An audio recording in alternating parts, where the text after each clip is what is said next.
네, 박사님 다음 질문 해보겠습니다. 예. 저희가 쉬어가기 질문으로 그 게스트분들한테 이 질문을 공통적으로 드려요. 나에게 1억 원이 있다면 네. 어떻게 투자할 것인가요? 이 투자 포트폴리오를 어떻게 구성하실 건지 네. 성향을 한번 파악하고 싶어서 여쭤봤습니다. 네, 저는 앞에 질문에서도 네. 말씀드렸지만 깡이 강한 편은 아니라서요. 이른바 몰빵 투자 같은 거 잘 못합니다. 네, 얘기해 주세요. 네, 제가 그래도 공부하고 써먹을 수 있는 전 자산 배분을 조금 하는 편인데요. 좋습니다. 예. 이 자산 배분을 그래서 어떻게 해야 되느냐라는 것을 놓고 본다면은 과거 이제 미국의 금융시장 역사 한 70년 이상 되는 그런 역사를 놓고 봤을 때는요. 보통 주식 6, 채권 4, 6대4 비율이 가장 황금률이라고 하는 그런 비율이었거든요. 이거는 뭐 사전적으로 그렇게 좋다라는 게 아니고요. 사후적으로 우리가 경험적으로 봤을 때, 엠피리컬라는 이런 분석을 해봤을 때 6대4가 가장 우월한 수익률을 보였다라는 건데 작년에 굉장히 재미있는 일이 나타났습니다. 작년에 금리를 그렇게 많이 높이면서 주식하고 채권이 동시에 다 깨졌죠. 네, 그때는 사실 뭐 인버스 ETF 같은 걸 사지 않는 이상 어떻게 돈 벌 수 있는 환경이 절대 아니었던 거죠. 근데 그런 환경이 자주 일어나지 않아요. 분석을 해보니까요. 제가 최근 한 10년치 데이터 가지고 그 최근에 회사에서 일 때문에 이제 한번 개인적으로 분석을 해봤는데 월간 수익률을 한 그 10년치를 조사를 하게 되면 관측치 한 120개 정도가 나오잖아요.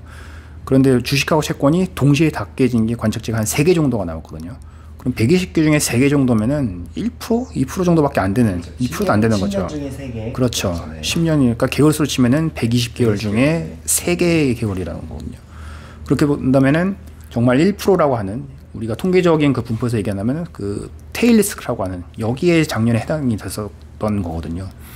그렇기 때문에 제가 하나 조금 이제 당부의 말씀을 드리고 싶은 거는 지금 이제 투자에 발을 들어놓으시는 그런 초심자분들은 작년의 기억만 보시게 되면요. 잘못된 판단하실 수가 있어요. 아, 금리 오르고 기준금리 올린다 그러면 주식 채권 다 빠지는구나. 무조건 현금이 최고구나. 라고 이렇게 생각하실 수가 있는데 작년에 나타났던 2022년 현상은 굉장히 특이한 현상이었다라는 거고요. 올해는 그 특이했던 현상이 정상으로 조금 정상 궤도로 다시 선회를 할 것이다. 라고 이렇게 조심스럽게 예상을 하고 있습니다. 그래서 다시 주식 채권을 그 황금률이라고 하는 6대4로 가야 되느냐. 그거보다는 제가 조금 더 저의 분석을 통해서 한번 전망을 해보자면 저 같은 경우는 지금 현재 1억 가지고 분산 투자해라 라고 한다면 저는 주식 4, 채권 4, 그리고 대체 투자 2, 이 정도로 이렇게 4, 4, 2 정도로 배분을 좀 하고 싶어요. 그리고 채권 같은 경우에는 특히 최근에 조금 많이 좋아지고 있습니다. 앞서 말씀드렸던 것처럼 질문하셨던 것처럼 여러 은행위기들이 많이 터지기 시작을 했고요. 은행위기가 지금 뭐 리스크 자체가 수면 밑으로 내려간 건 많은데 아직까지 그 리스크가 완전히 소멸된 건 아니거든요. 그렇기 때문에 이러한 요인들이 어쨌든 금리의 상단을 막고 있을 거고요. 중장기적인 시계로는 금리가 조금 더 내려갈 가능성을 높게 보고 있습니다. 그렇게 보기 때문에 채권도 괜찮은 환경이고요. 만약에 이 금리가 인하되는 그 시점이 점점점 뒤로 밀린다고 하더라도 금리 자체가 높잖아요. 금리 자체가 높을 때는 그 금리 높은 고금리에서 발생하는 캐리 수익을 얻을 수 있는 단기채를 중심으로 가져가시면 되는 거고요.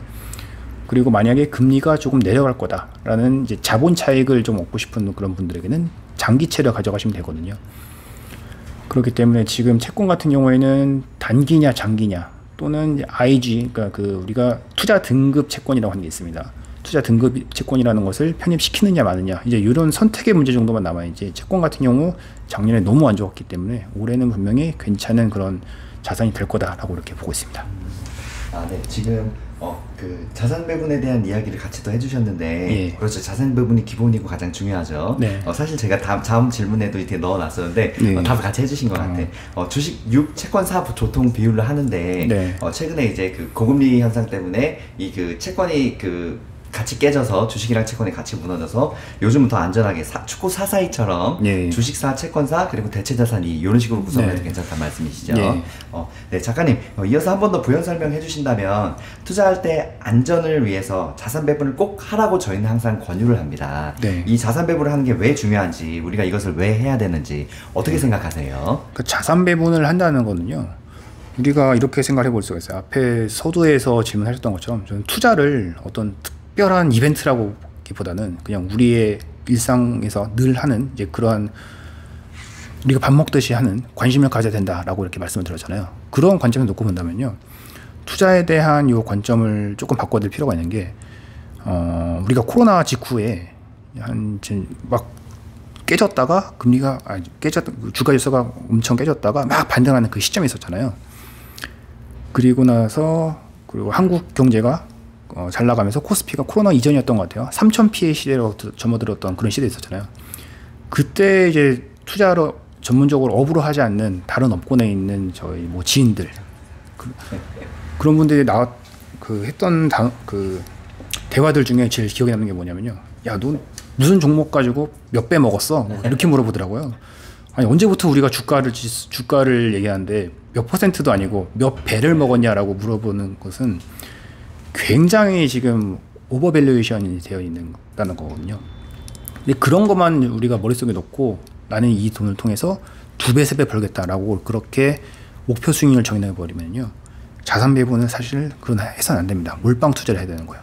근데 몰빵 투자라는 것은 그만큼 그 종목에 대한 또는 그 특정 자산군에 대한 공부가 훨씬 많이 되어 있어야 돼요.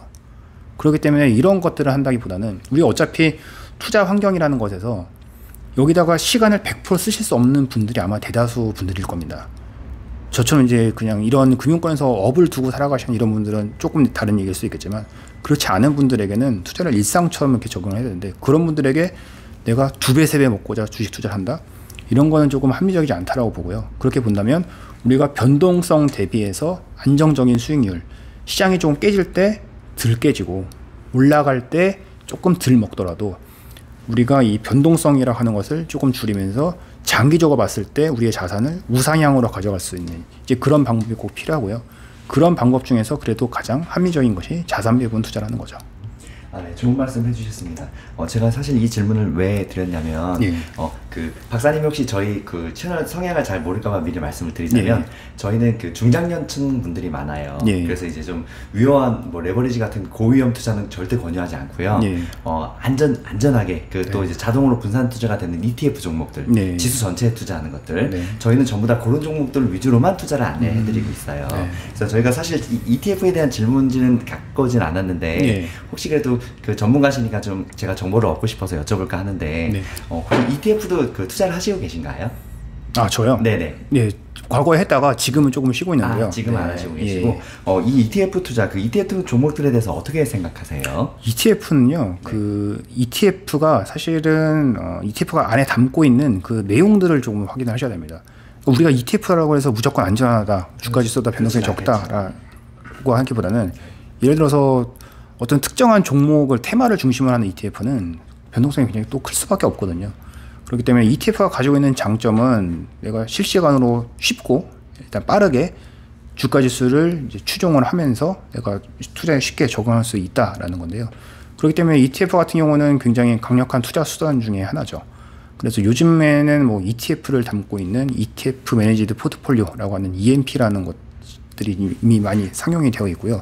그런 것들 중심으로 투자를 해 나가시는 분들도 꽤 많은 걸로 알고 있습니다.